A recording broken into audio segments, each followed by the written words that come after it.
So the topic obviously is success without college. And the reason we're sort of focusing there is because really perceptions have changed about college in general, the need for college to create success. A lot of people are choosing not to go to college and choose different paths for their career. And the question is that good? Is that smart? What are my options if I'm not going to college? And by the way, let me say at the outset, we're not trying to suggest one way or the other what you should do. We can certainly have that conversation. It's probably a conversation you should have with parents or a trusted person in your life if you're really wrestling with that conversation. So we're not really going to suggest one way or the other what you should do. But if you are choosing not to go to college, what are your options? And as I talked about, regardless of where you are on your journey, I think what we're going to talk about and share tonight is going to be really interesting and eye-opening for you. A little bit about my story and my path to where I am today. I did go to college. Now, 25 years ago, it was just assumed that that's what you do. Like you go to high school, you do the best you can. Jamie and I were talking about grades like the ACT and SAT. I took the SAT where I was, and it was very much a focus because I wanted to get the best SAT score I could get to get into the best college I could get. And that was really just my mindset. It was just assumed that that's what I would want to do if I wanted to go have a successful life, career-wise, make lots of money, go change the world like you go to college. And I went to Duke. This is actually me on the left 25 years ago at Duke University with my freshman roommate. I had a great time there, go Duke. But when I graduated, I think what is a little bit unique and different about my career path is I was very non-traditional, unconventional, as you see on the screen from the outset in terms of my thinking. So as I was moving towards graduating from college and all of my friends were interviewing for jobs, looking for high-paying jobs, moving off to New York City and Washington, D.C., working for investment banks and consulting firms, I was not ready to do that. In fact, I knew that wasn't what I wanted for my life for a lot of reasons. I wanted to feel like I was making an impact in the world. I wanted to really, follow the calling that I felt like I had on my life. I wanted a life, and I'll talk about this here in a moment as well, where, when I had kids someday, I wanted to make sure that I'd be able to be there for them and not be working 50, 60, 70. Some of my friends were working 80 hours a week, at their first jobs out of college. So that was always important to me. So I went into the Peace Corps. When I graduated from Duke, I actually shipped off and lived in Madagascar for 2 years. A small thatched roof hut. I was actually looking at pictures last night, remembering how great of an experience that was. Really just trying to sow into those communities, working on health education and playing a lot of soccer and doing those types of things. Now, when I did return from the Peace Corps, I did take a traditional startup type of a job in Washington, D.C. for a PR and marketing firm. I was on Capitol Hill rubbing elbows with congressmen and senators. And that's very much what I grew up around. I grew up in the suburbs of Washington, D.C. I took internships on Capitol Hill, and it's what I thought I wanted to do. I studied policy and government in college, and it was a great job. It was really fun and exciting to be part of that sort of startup culture. But a couple years in, I was realizing this is not taking me where I want to go. It's sort of the proverbial, I was starting to climb the corporate ladder and realizing that ladder might be leaned up against the wrong wall. Like I might get to the top of that ladder someday and realize I'm not exactly where I wanted to be. And so those thoughts were swirling. And it was that point where I went into business for myself. I actually went back to business school, started my first business, and I've been an entrepreneur ever since. I'll talk about that journey a little bit here in a moment. But I am at a point where this is me pictured with my oldest son. He's 15 years old. We took a trip to Chicago last year. I guess it was about a year and a half ago. That's us in Chicago. And he's already telling me in ninth grade that he doesn't want to go to college, right? So the world has changed a little bit. So I am very much thinking about what are his options going to be? How can I steer him in the right direction? How can I set him up for success so that he can have a good life, a meaningful life, a fulfilled life? If he doesn't go to college, is that possible? Yes, it's absolutely possible. But these are conversations I'm having with him as well. But before we even dive in there, right, if the whole title of this webinar is Career Success Without College, seems like we should maybe define success. And I want to talk to you about what I would call the ILI framework before we dive into any tangible actual paths. But I'll pose it to you because this is a question I've tried to answer for myself a lot over the years. What is success?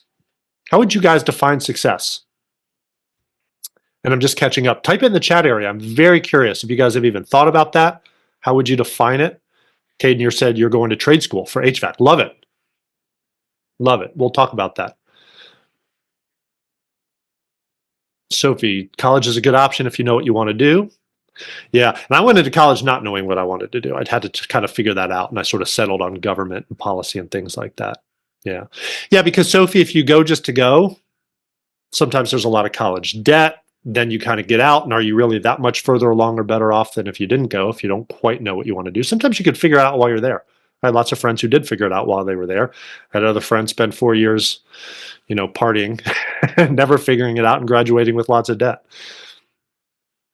So Samuel, for you, success is having enough money and time to have hobbies. Yeah, to pursue the things that are meaningful for you, that bring you enjoyment and fulfillment in your life. There's a funny country music song. You guys might know the artist. I forget who sings it, but he said, money can't buy happiness, but it can buy you a boat. You guys probably know what song I'm talking about, right? Yeah. No debt. Yeah, that's a big thing. It's like the definition of success is having no debt.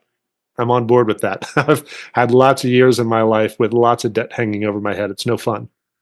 What are other aspects of success? For me, it's changed. I was actually voted in high school most likely to succeed, and I remember showing up to my 5-year graduate anniversary for high school. And one of my friends came up to me and he goes, "So, did you succeed?" It's like, it's been 5 years. What do you mean, did I succeed? But it was like, what does that even mean? Like, I don't know. I have a decent job. I'm not a millionaire yet. So is success all about money, right? And I think when we think about, fulfilling job, that's a good part of it, right? And I think part of what would define success from a career standpoint, and I think that's where I want to narrow the focus here, because I woke up, my kids were on spring break this week, and I have a 6-year-old and a 2-year-old. And over spring break, when I didn't have to wake my 6-year-old up for school, he would come into our room at like 7 a.m. and he would climb into bed with us. And I just remember one morning, like a Wednesday morning, I'm just laying there in bed thinking to myself, like, this is success. Like, I've succeeded. I have kids who love me, who are in bed next to me, and it doesn't get much better than this. So there's other elements of success. But when we're talking about career success and career paths, not having a job you hate and regret, that's a part of it, right? Because the first I would be income. We want to make enough money to fuel our hobbies, to not be in debt. Maybe you want a nice house, nothing wrong with that, all of those types of things. But I think there's more to it, right? There's got to be more to life than that, to just making lots of money. I actually I met up with a college buddy of mine last year, and this guy is successful by worldly standards, by anybody's definitions. He's made millions and millions of dollars in his business. He's a business owner, an entrepreneur. He's grown a very successful company, makes tons of money, takes his family on expensive vacations around the world. But he got real honest with me because he's one of my best friends. And he said, look, I feel like an indentured servant. I feel like I have to keep working and making lots of money to fuel my family's desire for expensive vacations and the country club lifestyle. And he doesn't have a lot of fulfillment and enjoyment in life. He doesn't have a great family home life and dynamic. And so he felt very hollow and empty, right? So there's got to be more than just making a lot of money, more than just income. And so I would layer on the other two aspects of what I call the ILI framework. And that would be lifestyle and impact. Right? Lifestyle has to be that you're not just working your whole life, working 60, 78 hours a week. Because at the end of our lives, nobody looks back and said, man, I wish I had worked more. Nobody. Study after study, personal testimonials, books I've read, interviews I've heard, people on their deathbed. I can guarantee you are not going to look back and say, I wish I had worked more. I wish I just made an extra $1 million, right? I wish I had spent more time with my family. I wish I had taken risk. I wish I had said yes to such and such, right? We regret oftentimes more what we didn't do than what we did do. And to me, that speaks to the lifestyle element. I want to make good money, but I don't want to work my whole life for it. Is there a trade-off? Can I have a little bit of leverage, a little bit of time freedom with what I'm doing? And then the second aspect is the impact. You guys have talked about that, right? You're using words, Samuel, like fulfilling. I'm scrolling back up. Yeah, not hating what I'm doing. And I think a lot of that comes from the impact that we feel like we're having with what we do choose to do with our lives. Are we making a difference in the world? Are we impacting the people around us? Are we sewing into people's lives in a meaningful way? And there are aspects of career choice that can fulfill that, right? But that has to be an element of that. So I'm curious what you guys think about the ILI framework. Go ahead and type it in the chat area. But I did want to sort of frame this before we talking about specific paths, and we'll come back to this when we sort of evaluate what some of the options are. And to frame the conversation around career path and career choice, there are sort of two competing statistics. And my question for you is, which one's going to win out? And you may have heard some of this, right? This is certainly stuff that I have seen before and I've studied, and people have explained this to me, that look, you have to go to college, right? Oops. Why do we have to go to college? Well, because if you go to college, you're going to make more money. You just are, right? Supposedly. Well, this statistic, and this is right from the Social Security Administration.gov, if you can trust that, but I think it's fairly reputable and backed up by Indeed.com, and lots of different publications have very similar numbers about lifetime's earnings if you go to college. On average, you will likely earn about $1 million more over the course of your life with a college degree, statistically. A little bit less for women. We could have conversations about why. A lot of it has to do with just the amount of time you're actually working. A lot of women will take time off, not work as many years because maybe they're raising kids, having babies, things like that. But the point is, statistically, you're more likely to make more money going to college. So, hey, wait a second. Does that mean maybe I should go to college? Well, but here's the competing statistic, that 88% of millionaires are business owners. And quite a few of them, right? Bill Gates, right? There are a lot of famous examples, didn't go to college at all. I think he started in college, dropped out of Harvard was it, like his first year to start his business. So plenty of people don't go to college and create incredible success as business owners. So wait, is that the path? Is that what I should do? We're going to talk about all this. And it's not necessarily our job today to answer that question for you, but it does raise the idea of we can create plenty of success without going to college. Well, Samuel, that's a really interesting point, only because they're extremely smart. Maybe, or maybe they were smart to start a business. We'll talk about that. Jamie, maybe talk a little bit about some of the current economic landscape, the current views on college, and just sort of the collegiate landscape to sort of continue to frame our conversation. Yeah, happy to. Thanks, Brett. So I know this chart goes back longer than some of you guys are even been alive. That's by design. But when I was in college back in 1990, 1991, it would cost about $25,000 for a 4-year degree. Nowadays, that would be a very affordable college education if it was $25,000 per year. So college inflation, the cost of college has gone up by a factor of at least 4. And there's a difference between a public school education and a private education, and there's elite schools, right? So you can really spend a whole lot more than that. I think $250,000 a year is probably around the national average. But during that same time frame, like 1990, the average annual income was about $35,000, and today the average annual income is not even twice that. And so the level of college cost has climbed at a much more rapid rate than the cost of everything else.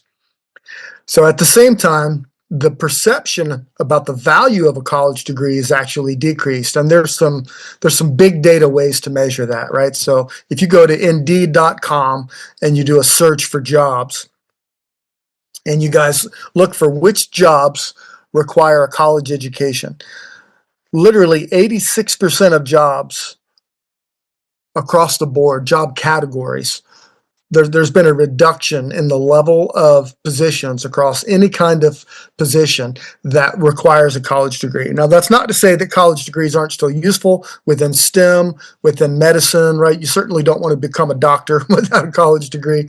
But the fact of the matter is, most corporate positions, most general hiring is not requiring college degrees at the same level that they used to. In fact, they're asking some hard questions about what am I getting when I get a college graduate. Some of the college graduates are coming out and they're being unprofessional and they don't handle negative feedback well and they're not very driven. They don't have much initiative. The type of things that you can really only learn as a side hustle or being your own boss or actual real life work experience is teaching some character traits, and corporations and employers are now looking at it saying, you know, I'd rather have someone that's experienced the real world and had to solve a problem, had to deal with a customer that was unhappy and satisfy them. Because some of the folks that are coming out of college, you know, they've got all this head knowledge. They might have some pride associated with their pedigree and their income, you know, family income and that type of thing, but they've never had to live in the real world, and it's a real problem when they have to. So unemployment is actually on the rise, like it's rising more quickly among recent college graduates than among not college graduates. And so let's step back again. So the cost of college has gone up at a very high rate, and at the same time, almost on opposite axis, the perceived value of college is dropping. So, and that's of a bachelor's degree in a general sense. Again, there's going to be exceptions. If there's things you absolutely know you want to do, not at all saying you shouldn't go after it, but the sort of the default position that Brett opened with, right? When he and I were kids, it was you go to college, you get a good job, you work there, you do good work, and they keep you and you make a good living. But those are not safe assumptions anymore. You might go to college, spend a lot of money, and not get a good job. You might get into a job, do a really good job, and the company could be making maximum profit, and you could be having great performance reviews, and you find that your white collar turns into a pink slip. It's happening in the tech sector all across America right now. You can go ahead and advance. There are jobs that used to exist. Sophie, that would be your grandma right there. Not really, but she had this job. She was actually a switchboard operator. She worked for Southern Bell. She plugged those cables in. When they lit up, they needed a line. She had to move a cable if there was a spare one, and that's how people talked on the phone.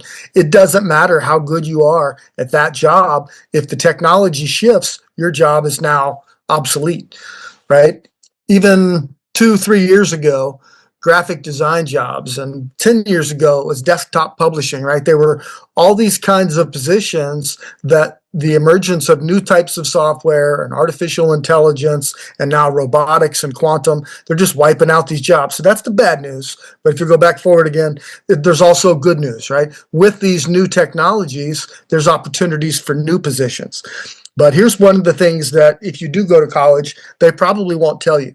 They'll put you on the supply chain and aiming towards, you know, I'll give you the degree and it'll get you the job. The fact of the matter is technology is rendering a whole lot of job classifications as untenable. There will be no, you know, graphic designers probably in the future. That'll be AI, and it'll be an AI prompt writer that will, you know, take a raw image and modify it. They won't be doing things by hand. And same thing with videographer. There's just entire fields that are being disrupted even in the last 6 months, and there'll be even bigger changes in the next 6 months. But along with that, now you've got a virtual influence coordinator. You've got a synthetic biology designer. You can use CRISPR and create new biological treatments for disease, right? You can be a metaverse architect, right? The virtual reality world, quantum computing analyst, right? There's new roles that are coming into being as a result of the new technology. It's not just destroying the old world, it's enabling a new one. But here's the bottom line on all this. You guys are going to have to manage your own career. No one's going to do it for you. And you're going to have to stay adaptable and resilient. You're going to have to lick your finger and stick it in the air and feel the breeze and which way is it blowing. And you're just going to have to stay attuned, and you might have to reinvent yourself multiple times. This sort of idea we grow up with, what do you want to be when you grow up? I've been everything from a dishwasher to the CEO of a software company, and now I'm a franchise broker, right? I wouldn't have chosen any of those had you asked me when I was a kid, what do you want to be when you grow up? So let's drill down a little bit. So that's, I mean, hopefully that doesn't scare anybody off. Hopefully it doesn't create any sort of anxiety. It's just the world that we live in. But there are options, and there are good options, whether you go to college or not. And I would say that it starts with understanding yourself. We're going to talk a little bit more about how to sort of figure out who you are from a business standpoint here in a moment. But understanding yourself is going to help you chart the right course, right? You guys know the Robert Frost poem, Two Roads Diverged in a Yellow Wood, and it goes on from there, right? So that's sort of how I envision this. You have a couple ways you could go. If you don't go to college, or even if you do go to college and now you're at the end of college, ready to go off into the workforce. It's just 4 years delayed. The same conversation, the same thought process, the same decision points, just delayed 4 years if you do go to college. But here are the choices. And the choices are to go work, take a job, work for somebody else, or work for yourself. Start a business, do it yourself. And there could be a combination of the two, and I'll get here in a moment. But for me, I've done both. I told you I worked for a startup PR firm in Washington, D.C., a W-2 employee with a salary, and the boss told me what to do, working overtime and expectations, and we have to work on Saturday, and here's your raise at the end of the year if I decide to give you a raise, and the whole deal. But it got me some experience. It opened up a whole world of connections for me. Some good things came out of that. I started to be able to save for retirement in that job. But I've also worked for myself. I've owned two different businesses. I worked in health and nutrition, vitamins and supplements and things like that. For the last 15 years, I've owned an online education test prep company. It's been a great business. But going all the way back to high school, I'm curious what your guys' first jobs were. What was your first job? You guys are in high school now. Are you guys working? Caleb, are you working in HVAC currently? Have you had any summer jobs or internships or anything along those lines? My first job, my first real job, right? I had paper routes and things like that, but I spent a lot of my high school summers and even in college for the first couple of years working for a sign company. So, it was an hourly wage employee working for a sign company, and it was fun. It was actually a really fun job. I got to go on site and install signs and make signs, and the people I worked for were actually great. I enjoyed their presence and their company. They were good people, and so it was a fine job. Look back favorably on it. Photographing events and doing portrait photo shoots. Beautiful, right? So you're doing that, Caleb. I'm curious, do you do that for yourself or do you work for somebody else? Like you could absolutely start a business, a photography business. Absolutely, right? So that's another option is to work for yourself. Samuel, you got a 3D printing business. Love it. I want to hear more about that. Yeah. So Caleb, you're working for somebody else and for yourself, right? So I sort of think about this as, a flow chart. Two paths, go work for somebody else or work for yourself. Working for ourselves could come in a couple of different options as well. You could figure it out yourself. And that's absolutely what I did with my online education business. I had been teaching for somebody else, right? So when I say online education, you guys might be studying for the SAT or the ACT. I actually worked for a test prep company when I was in graduate school in Denver, Colorado. Teaching the GMAT and the GRE for graduate education, and I was good at it and I enjoyed it. And I thought to myself, I can do this myself. I can start my own company and take it online. This was sort of before online education was really a thing. So I created this online test prep company and had to figure it out all myself. How do I create a website? How do I market? How do I advertise? How do I record videos? How do I edit videos? How do I create a membership site? I had to figure it all out. And it was a steep learning curve and it was expensive and I made lots of mistakes. And anyway, so it's a whole thing, right? Another option is just to sort of jump to the head of the line by investing in a business that's turnkey, that already exists, where somebody else has already figured it out. And that's called franchising. Franchise businesses are a great way for you to tap into an existing system with support and websites and marketing and customer service and all of those types of things ready, established. You plug into that and it just accelerates profitability is essentially what it does. And so that's an option as well. But I do want to talk a little bit about education, because if we're talking about maybe not going to college, it doesn't mean we don't need to continue to learn. And I would go back to, Samuel, your comment. You said somebody like these millionaires in business are successful because they're extremely smart.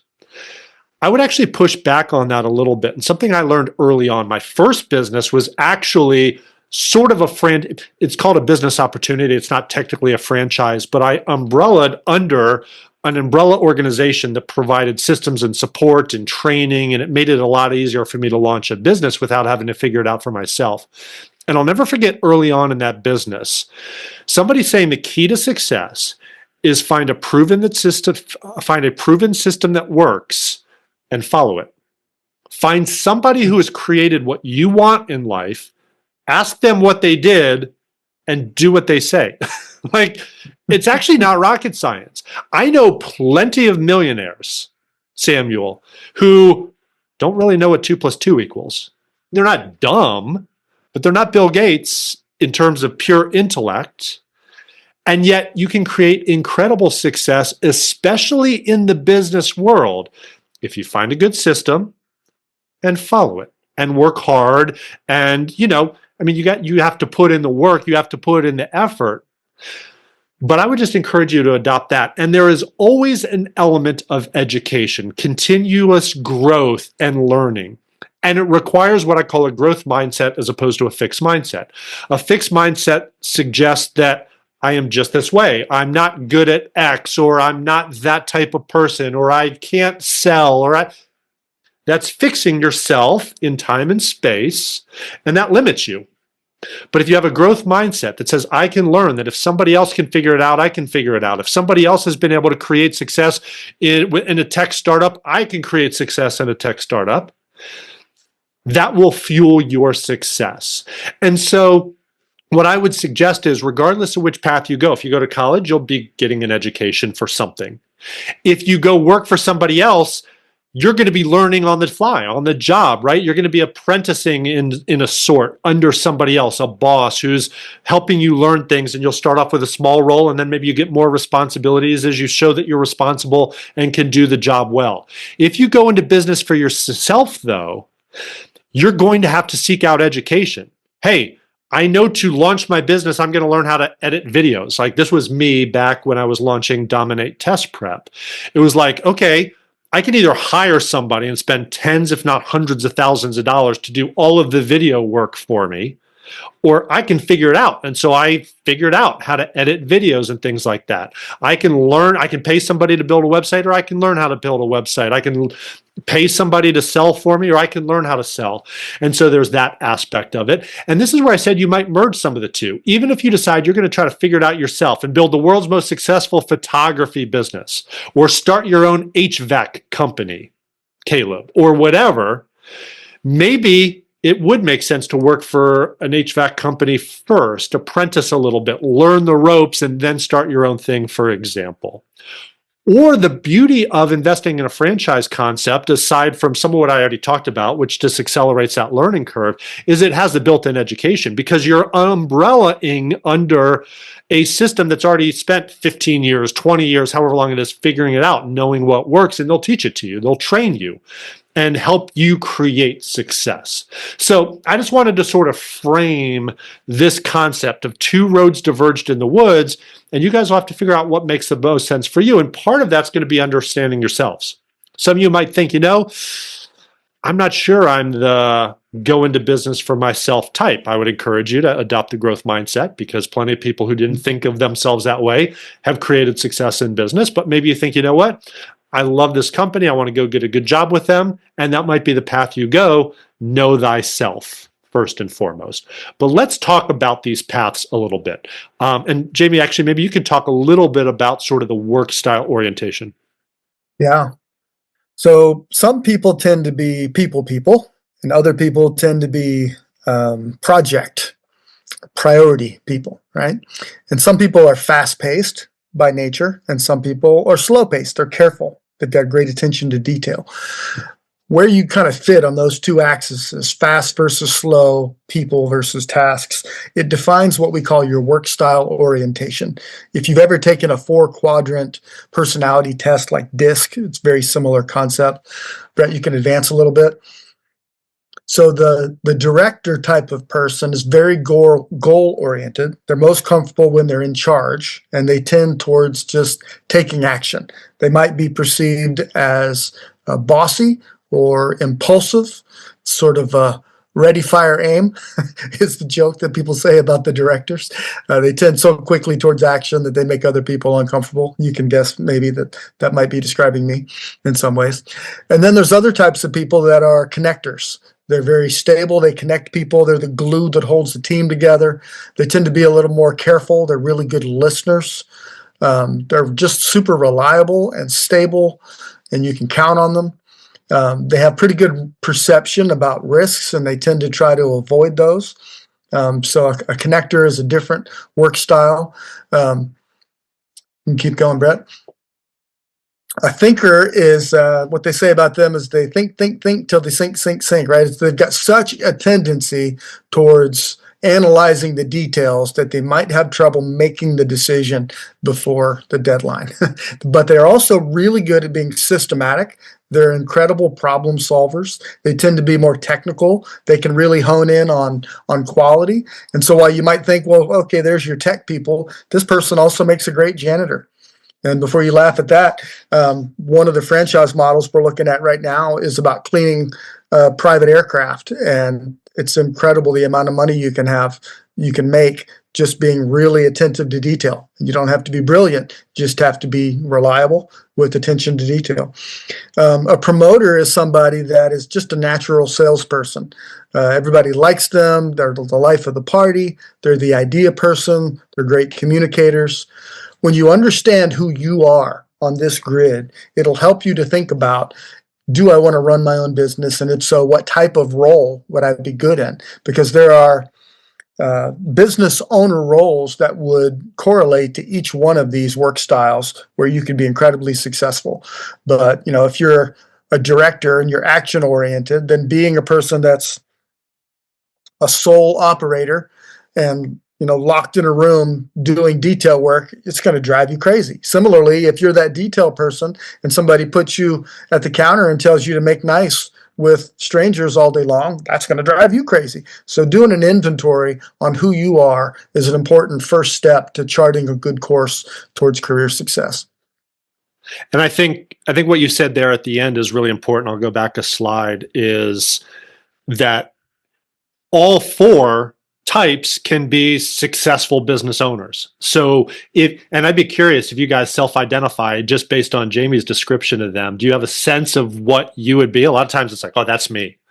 Others, I'm kind of this, I'm kind of that. I'd be curious if you guys are willing to share in the chat area what you think you are.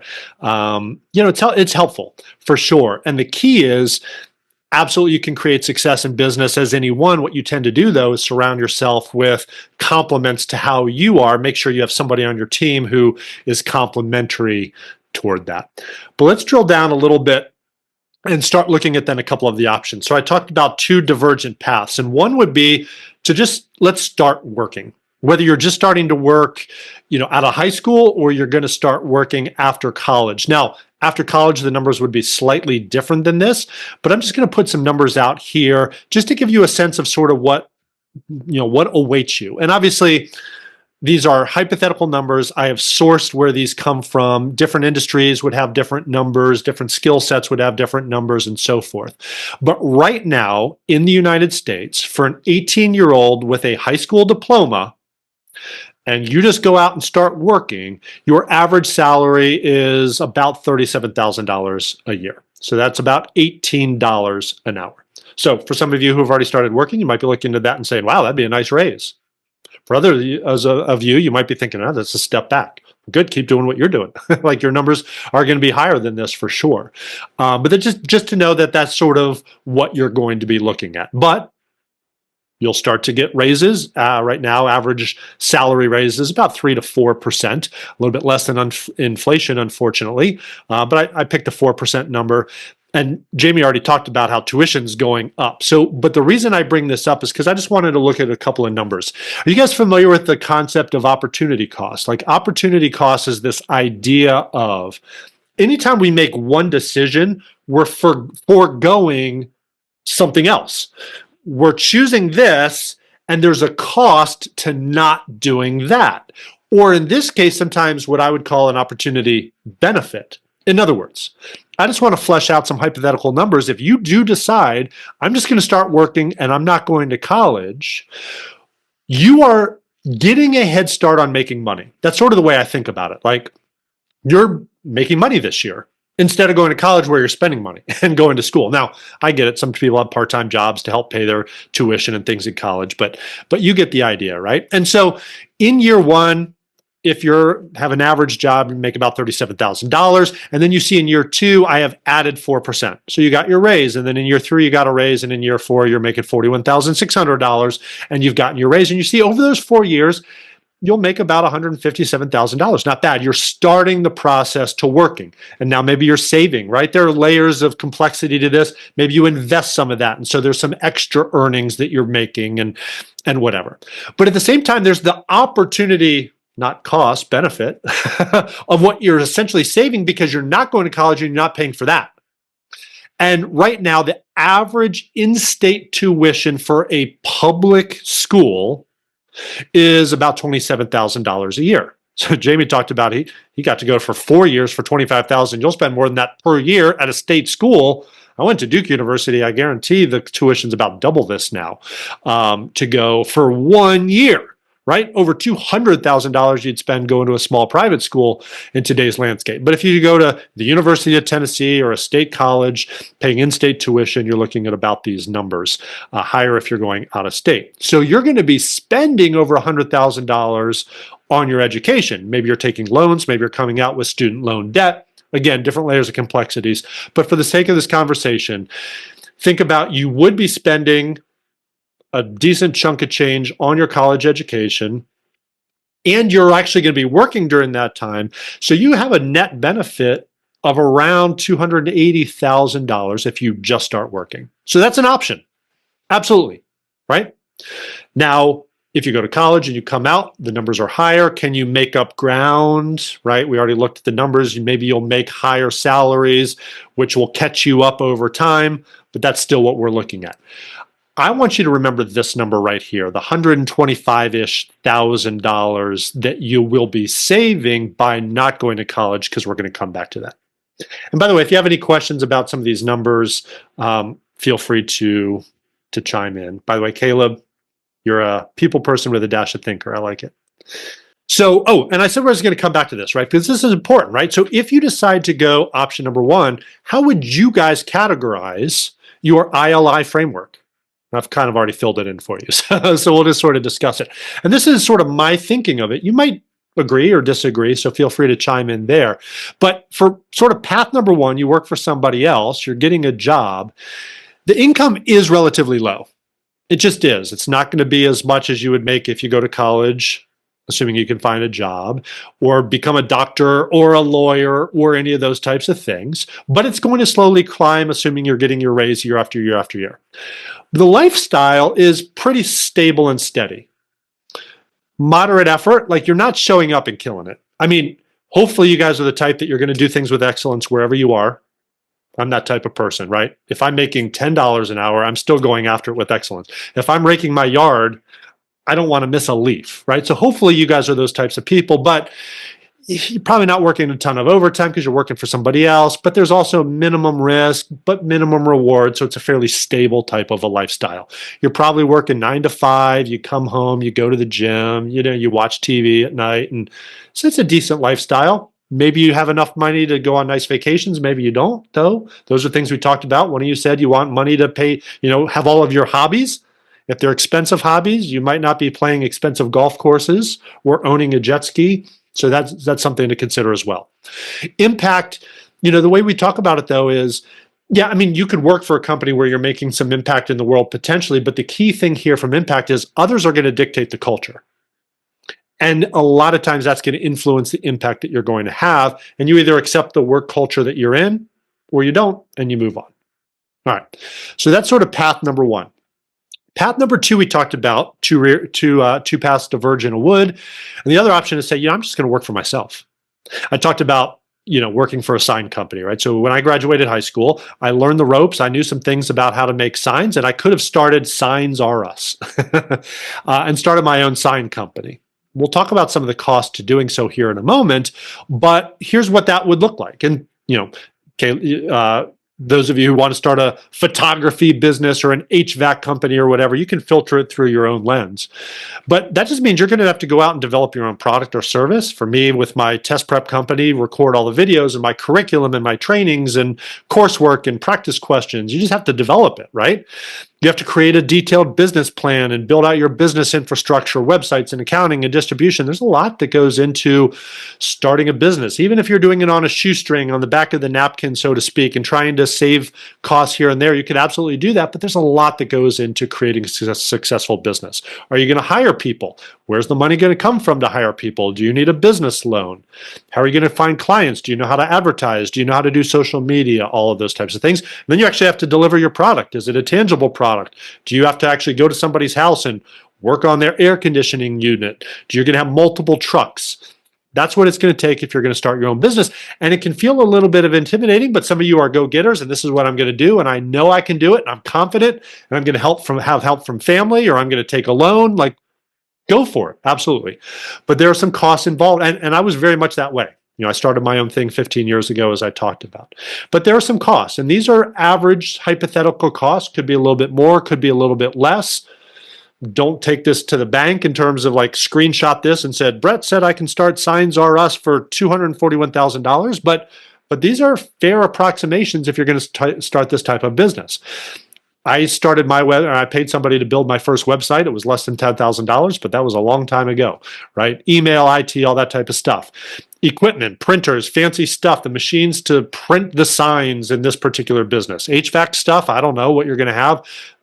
Trucks and, equipment and things like that. Maybe you're going to need office space. Maybe you're going to need marketing, right? So there's some costs to starting a business. Now, you're not spending $125,000 on college. So you're redirecting that money. And that's why I said, remember that number, right? And Jamie talked about, like, if you go to a private school, you're spending more than probably $250,000 on the private school education. Now you can redirect some of that to starting your business. So remember that opportunity cost or opportunity benefit concept. It's not like, oh my gosh, I can't go into business for myself because how in the world am I coming up with $250,000? Well, you're going to come up with that if you're going to college. You better have scholarships or student loans or have family members helping you pay for it, or take it. Like, if you're going to college, you're going to have to come up with the money. Same thing with starting a business, but you're investing in yourself because now there's some income on the back end of that. I don't have income projections for Signs R Us, but let's talk about it if we were going to go the franchise route. But first, let's talk about starting a business if you do it yourself, the ILI framework. The income potentially high. Like, if I am selling signs and putting up signs and whatever, I happen to know the guys I worked for made a really nice living. They were paying me $10 an hour. I don't even remember what my hourly rate was at the time, but they could afford to pay me $10 an hour, $12 an hour, overtime, doesn't matter, because they were charging their customers a lot of money and they were keeping 80% of it and paying me my little wage, right? I was their worker bee. They got to keep lots of money, had to reinvest lots of it, but there's a lot of potential money. If you're the owner of the business, of an HVAC company, guys, there's a ton of money in heating and air. If your heater goes out on the coldest day of the winter, you'll spend whatever you need to get the heat turned back on. You know what I'm saying? So like there's lots of money if you are the business owner, potentially high. But the key thing here is if you're doing it yourself, there's a slow ramp up. It took me a while before I was profitable in my business. In fact, I worked for probably 8 months before I earned a single dime just recording all the videos, building out my content, writing all the practice questions. I probably could have done it a little faster if I paid somebody, but I didn't really have the money to pay somebody at the time. I was figuring out how to edit videos. Like, there's a potentially slow ramp up before you're actually making decent money. Lifestyle, long hours and high stress. I remember when I was recording the videos and starting my test prep company, and this drove me nuts. Like, I had another job at the time and I had family responsibilities. I would record videos at 10, 11 o'clock at night. Sometimes it'd be midnight and I'd be in the recording studio recording my videos. I just had to do it. It's what I had to do.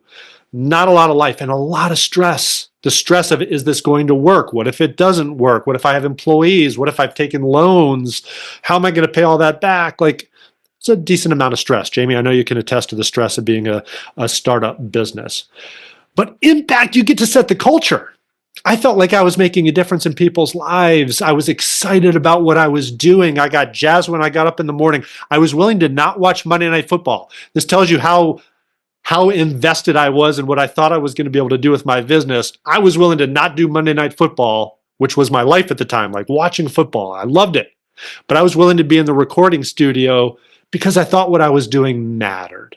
But if you do it, you're doing a lot of work in the business. I was wearing way too many hats. If I had to do it over again, I wouldn't do it the way I did, because I shouldn't be the expert of every single aspect. I would have hired out some stuff or figured out a way to do it, because I did a lot of working in the business. Just some things to sort of think about. All right, but let's talk about sort of the option 2B. You move under the umbrella of a proven system, so you don't have to do it all yourself. You don't have to figure it out yourself. Instead of starting Signs R Us, I invest in a Fast Signs franchise, a popular brand, hundreds and hundreds of Fast Signs franchisees out there doing a sign business, hypothetically, right? You can filter it through photography or HVAC or whatever you're interested in. I'm just using Fast Signs as an example because it's something that I worked in. But you go that way. And this is a persona work style of thinker. Like, if I were a thinker, which I actually am, Fast Signs would make a ton of sense for me based on what I would be expected to do in the business. Now, if I were a promoter or a director, Fast Signs might not be for me, but I'm a thinker, and this makes a lot of sense. Because now I have the umbrella, I have the proven system, I have 4 weeks of training, ongoing continuing support. So you're thinking, 4 weeks, can I really be ready to launch a business in 4 weeks? You can accomplish a lot in a month. You can learn a ton in a month if you're fully invested, but then you get the ongoing support. Fast Signs has a corporate staff of 125 people who are solely focused on supporting you as a franchisee. They do a huge marketing blitz to help you launch your business. I didn't have that with Dominate Test Prep, and you have an investment range that's on par with what I would have to come up with and figure out myself. But here's what I know.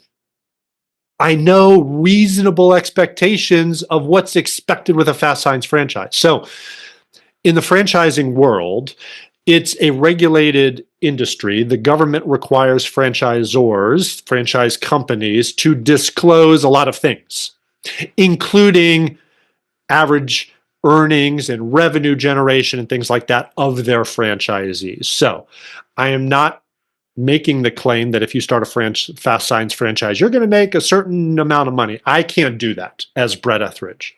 But I have copied and pasted straight from what's called a financial disclosure document, a snapshot of their item 19. Don't get lost in the weeds here. The specifics don't really concern you right now, but just know this is literally taken straight from what they disclose that other franchise owners are actually doing out there. Average gross sales of $1.2 million. Not bad, right? So you're tapping into a system. Now, if I started Signs R Us, could I get to that point? Probably. If I'm really good at the different aspects of the business, it might take me a lot longer, though. And there's an opportunity cost with time. How much am I sacrificing by trying to figure it out all myself? But yeah, there's lots of costs in starting a business. The costs of what you need to run the business. I went through all those for Signs R Us. It's the same stuff, computers and printers and labor and all that type of stuff. And you can see some of the numbers, but you might still walk away at the end of the year clearing potentially, no promises, no guarantees, $153,000 on average. You go to college, that's not going to be what you're making in your first job. I can almost guarantee that, right? And if you just start working at $17, $18 an hour, it's going to take you a long time before you build to where that's your income. So that's part of the benefits of business ownership as well. We'll talk more, Caleb, about franchising here in a moment. But that's just sort of a path that you could take. Instead of figuring it all out yourself, you do that.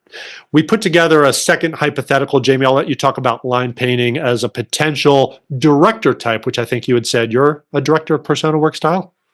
I am. Yep. Thanks, Brett. Let me address Caleb's question real quick. So the franchising is basically licensing somebody else's intellectual property. Somebody else has figured out a system. They've got a brand. Usually they include some systems. Sometimes there's some additional services like Brett talked about where you'll have a staff that are ready to answer your questions or train you on a new area that you haven't experienced before. But essentially, you are buying a business model. You still have some money to spend in terms of equipment and working capital. You have to pay yourself an income. But what it does is it's a model that's been proven. Maybe they've done it 100 times already. And so they've got, when you go to begin a franchise, you get to talk to those owners and say, what was the first year like? And what was the second year like? And maybe you talk to a dozen of them. And so now you actually know what to expect from people who've done exactly the same system that you're doing. And it allows you to scale really quickly. And there's franchises like I had no idea. I knew McDonald's was, yes, you're paying to make their system yours. You become the business CEO, but you use their name, their systems, and their model. And so it allows you to grow way more quickly than if you were Signs R Us. So, you could go to Ace Hardware and buy a bucket of paint and a paintbrush and walk around, knock door to door, and try to get people to let you paint their house. You'd probably make, $150 a day or something like that. But with line painting, they've got a model that they've proven. What they figured out was people that own $1 million homes, they don't want somebody knocking on their door holding a bucket of paint. They want to go to a website and say, I want a quote. And then they want somebody that's really professional and clean to drive up in a vehicle that's clearly a lime painting vehicle. And they want you to use a computer to show them what their house is going to look like and to walk them through the options. Do you want shiny paint or flat paint? Here's the color palettes, choose. All right, let's use virtual reality and see what that's going to look like on your walls against your floors and your countertops and your cabinets, right? So you're using a more high-touch boutique experience. These people don't care what it costs. So instead of making $150 a job, you might be making $12,000 a job, which is the actual average price tag for the sales to these $1 million homes. So somebody that is a director is somebody like Sophie that likes to be in charge and tell other people what to do. She's got that attention to detail. She can walk in there and say to the contractors, this isn't quite right. Y'all need to make this right. This is an important client. You don't actually have to hold the paintbrush. You don't have to hold the bucket. You are selling the jobs. You are quoting the jobs. You're sending out the subcontractors. You're making sure that the customer gets billed. You're making sure that they get paid. You're managing the next marketing initiative. But this is a business model that can scale and has scaled, to $1 million per outlet. Even like the middle of the road sort of line painting unit will make $730,000 in revenue. And it's about 20% profit. So when you start to think about, if I've got $1 million business and a 20% profit, that's $200,000 a year that gets to go in my pocket. That's a lot better than $150 a day with a bucket and a paintbrush. This type of business is starting a business with a franchise model. It's got a higher potential because they've got a model that is fine-tuned and proven. A lot of these franchises, they started out as a single unit and they put in 10 or 15 years refining the model, and then they took it to market as a franchise. You can go forward again. And so what that allows you to do is to ramp up quickly with a high potential and a fast ramp up. And the lifestyle, if it stays at that $150 a day, as Brett talked about, you're stuck in the business, right? Just like running your own owner-operator business. Who's accounting? That's you. Who's marketing? That's you. Who's customer service? That's you. Who's got to chase them down when they don't pay you on time? That's you. Who's got to update the website? You get the idea. When you've got this franchise model, there's a system, there's team. And when you can grow it fast, now you can say, all right, you're my crew chief for Ponte Vedra, and you're my crew chief for St. Augustine, and I'm just going to check in with you a couple times a week. And maybe I don't want to work quite as much at this particular season of my life, or I get to make that choice. I get to set the culture. I get to decide, what do I pay someone else to do? What money do I keep for myself? But if it's, as the business is too small and you're stuck working in the business, there's no one to delegate to. So from an ILI standpoint, when you achieve a certain level of scale, you've got the flexibility to travel. You've got the flexibility to hire people and delegate out work. You can work on the business instead of in the business. And from an impact perspective, that extra income is nice. You can do good things in the world. You get to treat people well, maybe even give them profit sharing or ownership incentives, right? And instead of tolerating a culture that you hate, which a lot of people, you mentioned that, right? What's your idea of success? It's having a job I don't hate. Well, imagine not only having a job that you love, but having the opportunity to create a workplace that other people love. That's another way to measure impact. Yeah, so we touched on a lot of these. Some of the benefits of franchising: proven business model, training and support, first-class marketing. I didn't know the first thing about marketing when I started my own business, but I realized we have to let the world know I'm in business and exist.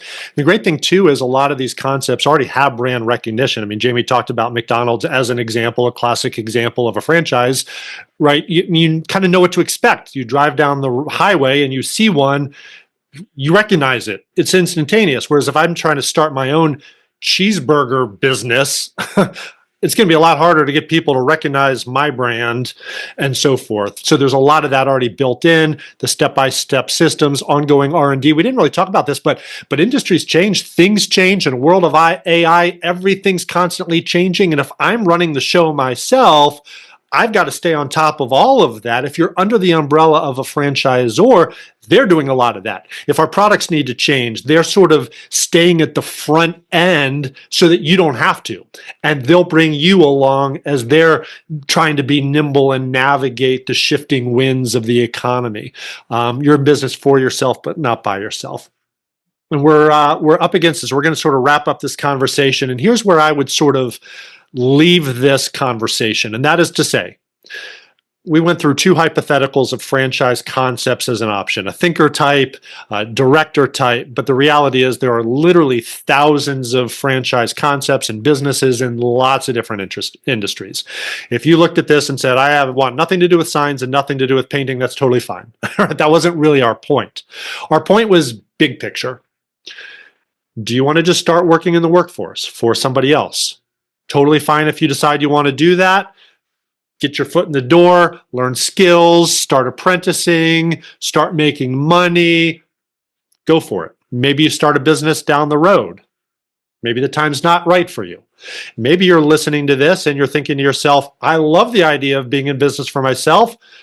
Maybe I want to figure it out myself. Maybe I can start my own photography business. By the way, we'd love to still talk to you about that and consult and share our experience. Happy to talk to you about my experience trying to launch my own business. Definitely happy to help you with that. But you might be looking at this and thinking to yourself, I actually really like the idea of this whole franchising thing, but I absolutely need to know more because signs aren't for me, painting isn't for me. But here's the reality. There are hundreds and hundreds of concepts for all four different personality types and work styles and values and work culture. And we can help you filter through all of it and find a franchise that's a perfect fit for you. That's what we do. That's what Jamie and I do. Start by picking up your phone, taking a camera shot of the QR code, take this 10-minute business assessment, and it will tell you, are you a director? Are you a connector? Are you a whatever? Along with all sorts of other scientifically sort of proven categories that will give you a sense of, and us a sense of, where you should land as a business owner if that is what you decide to do. So absolutely, yeah. So Caleb, next time we'll give an example of a creative thinker, but happy to talk to you one-on-one offline. So schedule some time with us. Reach out to us. Happy to sit down and have these conversations, but start by clicking the QR code, taking that free 10-minute assessment. But here's a few parting thoughts for you, is that franchises are awarded, not sold. So I threw up some numbers about investments, but you're not just buying a business. They want to invest in you as somebody that they want as part of their brand. And so we can help you establish yourself as somebody that they will want to invest in. When franchise candidates are rejected, so sometimes you might say, hey, I want a line painting franchise, and they'll say, nope, sorry. There's some reasons that might go into that, but usually it's because it's a poor fit. Hey, we think you're great. You're just not a great fit for line painting. Why don't you try X, Y, or Z? We can help you figure out the best fit. Franchisors are evaluating you even as you're evaluating them. And that is, like I said, our job is to help qualify you for franchise ownerships. You don't pay us. We're not paid by you. If you find a franchise that you absolutely love and are a good fit for, the franchisor will pay us because they have a vested interest in finding good people that they can partner with long term. And if that's you, they're going to reward us and thank us basically for bringing them a good candidate. You can get expert support at no cost to you. Choose a qualified broker.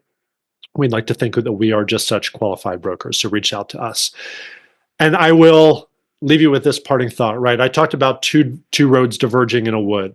If you don't know the full poem, look it up, Robert Frost. It's a great read, but it ends this way. Two roads diverged, and I took the one less traveled by, the off the beaten path one, the less traditional one, not going the path that everybody else does. I did my own thing, and it has made all the difference. And to me, that's been my story. I went an unconventional path. I didn't follow what all of my fraternity brothers and friends graduating from Duke did. And I don't regret it for a single minute because I've had an incredibly adventurous, incredibly fulfilling life as an entrepreneur with a great lifestyle, lots of freedom, and lots of impact. And we would love that for you as well, if that's what you so choose. So with that, it's been a pleasure having this conversation. If you have lots of questions, we'll stay and answer them. I will go back one slide if you didn't grab the QR code, but simply respond to one of our emails if you'd like to get in touch and continue the conversation. We wish you all the best of success and luck, whichever path you so choose, and we will sign off for now. Take care, everyone.